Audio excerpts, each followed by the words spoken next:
Thank you for joining us at the Roundtable.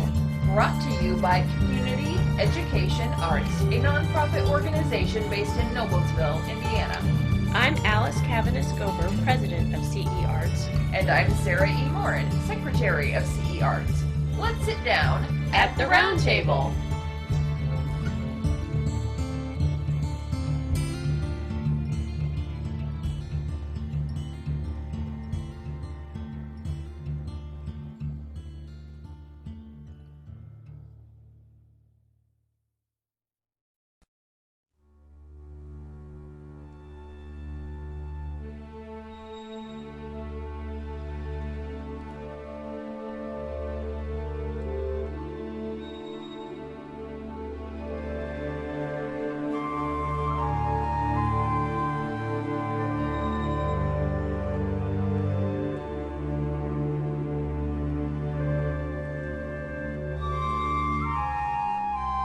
Spirit and the swirling wind, hear my prayer.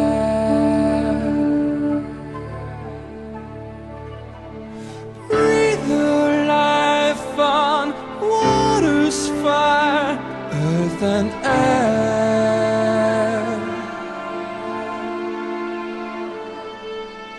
Are you child crying? Son of the sun,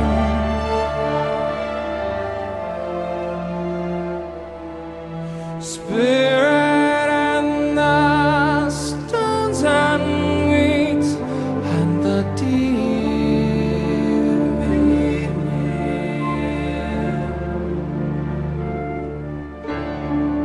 And may I walk in the beauty of my land.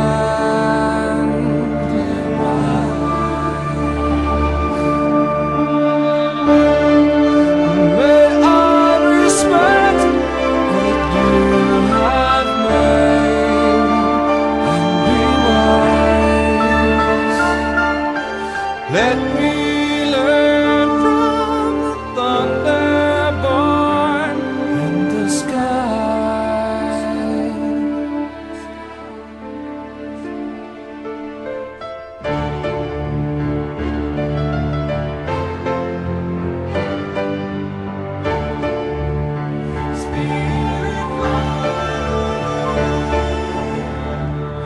And make me ready to come to you all trials brought. So when life fades, I can join your joy in thoughts. Oh, let me walk and wander until my sunset.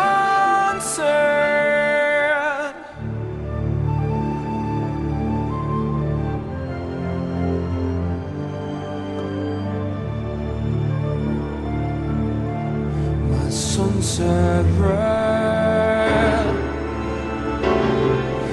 Purple gold.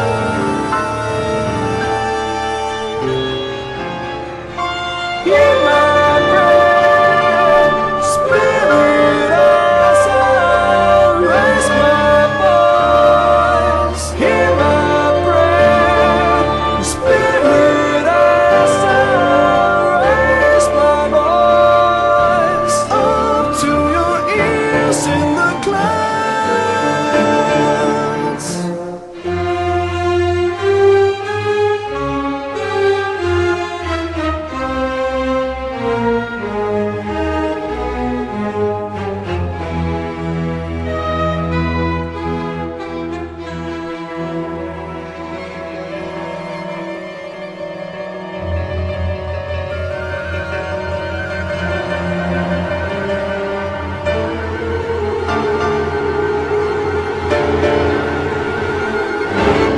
Then harvest me with your gun.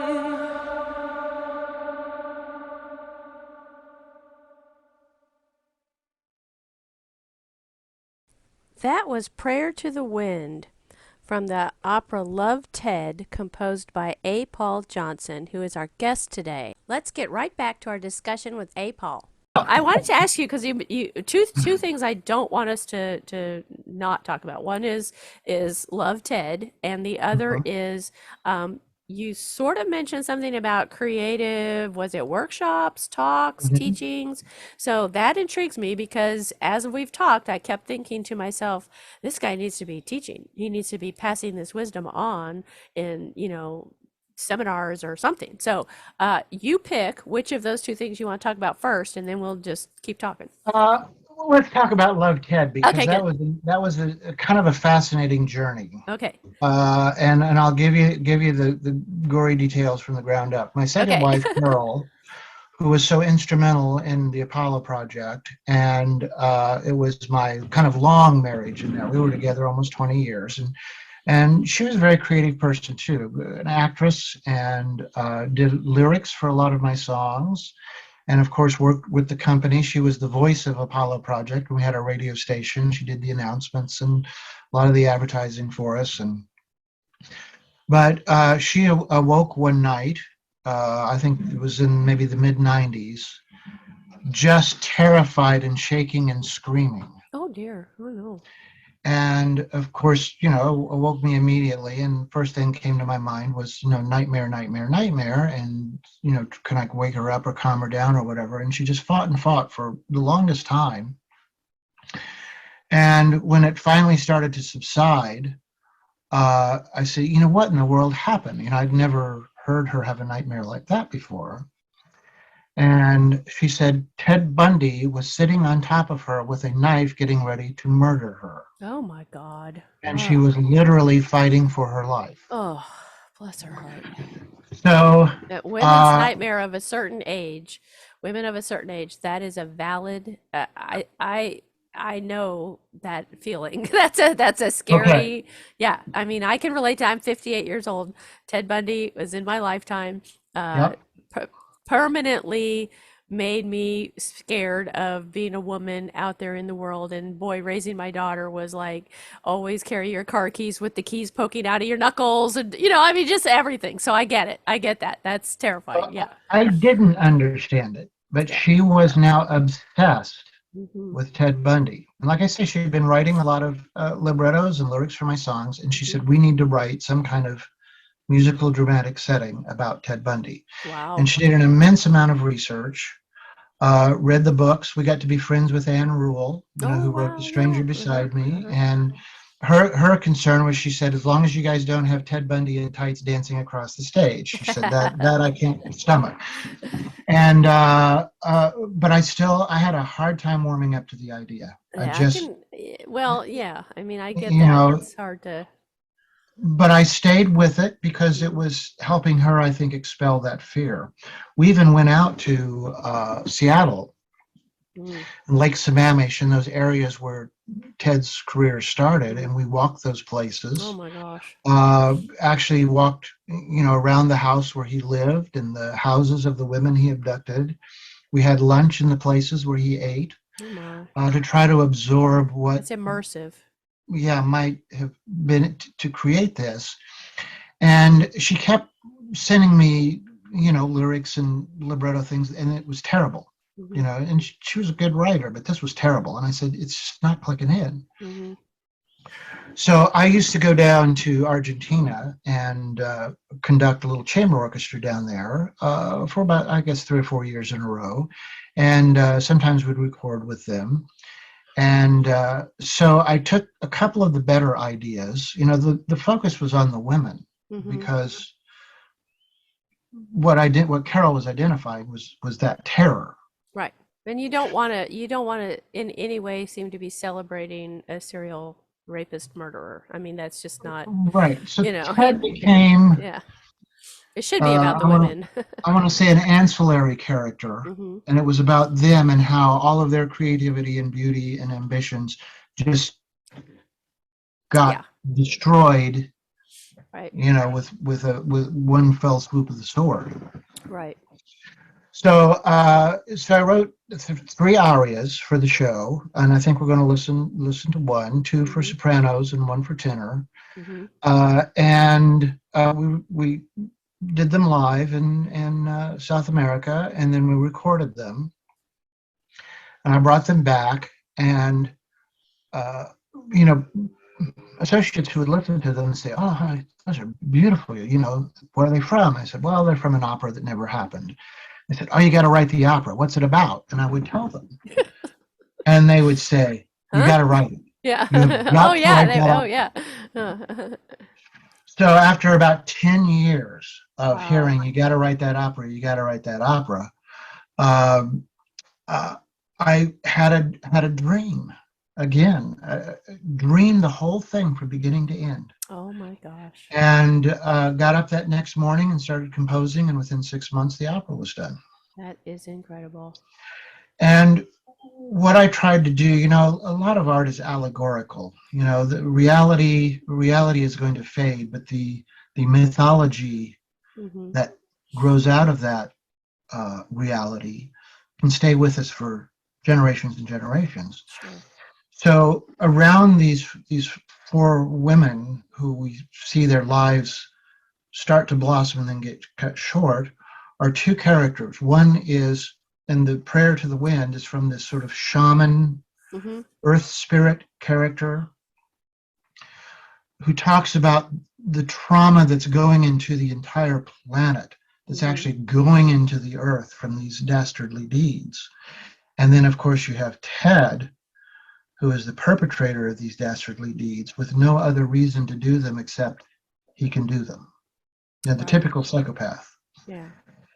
And observing a lot of the particularly late 20th century, although the entire 20th century, let's face it, was filled with psychopaths who Yeah. mass murder was just a drop in the bucket to them. Right. Mm-hmm. And so now we see the planet itself, the spirit of the planet itself, trying to create this tension with this psychopathic uh, devil that's Mm-hmm. at its throat, and how those powers work together amidst this destruction. And I won't give away the end of the opera, but No, I don't. think Yeah. it's one of the most beautiful moments I've ever written. It's, you say an opera about Ted Bundy, and it's the most beautiful thing you ever wrote. Yeah. But But it's about yeah, the victims, about the well, they women. they come back. They come back Yeah. as spirits, Yeah. And that and gives they them. and they and they they throw the throttle at the electric chair. Old I love Sparky. it. I love it. Yeah, yeah. Now, Those spirits are there throwing old Sparky's current on. as we can only hope, believe, and trust that they were, in my mind. Yes, Um, yes.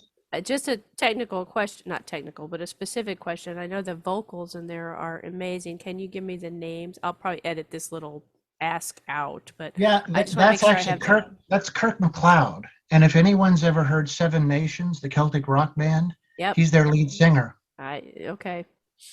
Okay. I just. So I orchestrated a lot of Kirk's songs to play with symphony orchestras. We got to be very good friends, and he was fascinated. He was one of those people that says, "Oh, you got to write this opera." Yeah, that's okay. And then, So he's are there any he's other vocalist names you want to give me for any of the audios you sent? I just want to ask that. I'll edit this out. Like, this is just between you and me. I'm trying to think of what I sent you. What are some of the other titles? Symphony number 2, IV 4. That's yeah, That's just movement probably just 4. music. My second Um, symphony. That's the Sophia Dancing in the Philharmonic. Wind. When Will Um, I Learn? There's a female singing on When Will I Learn, I think. yeah, that's Rose That's what West. I thought, because you had a note in there, conducting with soloist Rose West with the Sophia Hill. So that Yeah, is and Rose I West. believe Dancing in the Wind is Laura Sullivan. Laura And Sullivan. I'm making notes. And Prayer to the Wind is just Kirk, or is there a female on that? no, Things there's are a little running bit of together. harmony in the Harmony. score. Yeah. In the score, that harmony is sung by the female ensemble. Mm-hmm. But Kurt took it back. He's also does a lot of recording, Mm-hmm. and he put those harmonies in the studio. Okay. Well, they're just incredible, and I will be using those various things in the intro or somewhere in the parts that we end up with. This is going to be a lot of parts. I'm very excited because we haven't even talked about the creative thing. But so, yeah, I think that writing about anything about Ted Bundy. And it never ends. There's always a new documentary, a new movie, a new, a couple years ago there was a new movie. There was a documentary I watched recently that was basically the story of his wife. That it never ends. And as far as being a woman of a certain age who kind of grew up with that story and was terrified of men in general because of Ted Bundy. And there is a fascination slash horror. The fascination is horror. It's not. I mean, I don't.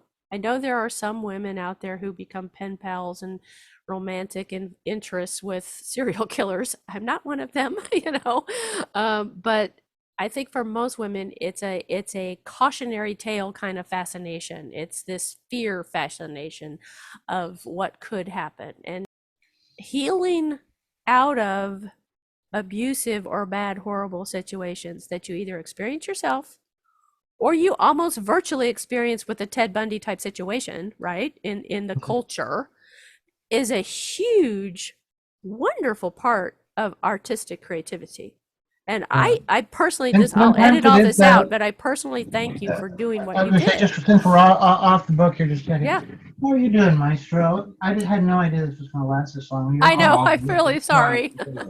I just got some. Okay, I just wanted to thank you for being patient. Hey, no, it's all I, good. I didn't know we were going to talk this long. This is what happens with me. I just love people. I love talking to artists, and this is just what happens. We just go on and on. And Believe me, this a is lot our of this, morning. We I usually have cigars and chess this morning, and I thought, oh, it'll be a probably 15, 20-minute it's all interview. I good. know I So, just I'm such a liar when I tell people 15-20 minute interview.